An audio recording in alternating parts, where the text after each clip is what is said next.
Siku chache zilizopita nilikuwa nasoma kitabu cha mwandishi mmoja anaitwa Ellen G. White, moja ya kitabu makini sana, kina book 1 na book 2, Mind, Character, Personality.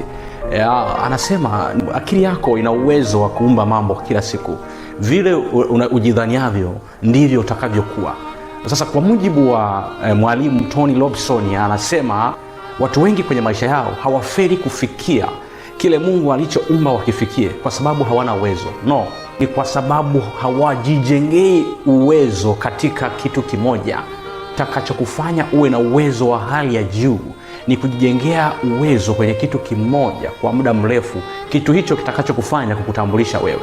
Mungu alipokuumba wewe alisema hautakuwa mkia, utakuwa kichwa. Ni muhimu kuzingatia kwamba ubongo wako unaubebesha mambo yanayofaa. Na kwa kuwa jambo hilo limekuwa muhimu sana kwangu kutaka kujua na kufahamu, imenigharimu sana kujifunza. Ili ufanikiwe kwenye engo yako katika maisha yako, kunahitaji ujifunze skills mpya kila siku.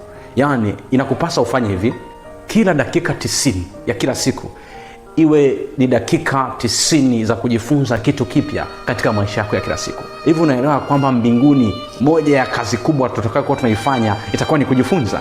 Kujifunza ndiyo mama wa mafanikio. Sasa formula hii iko hivi. Mark Gradwell anasema unahitaji masaa 10,000, dakika 90 kila siku kujifunza kitu kipya katika eneo moja kwa muda wa miaka 5. Hapo utakuwa umekuwa mtaalamu. Najua kuna mtu amenielewa.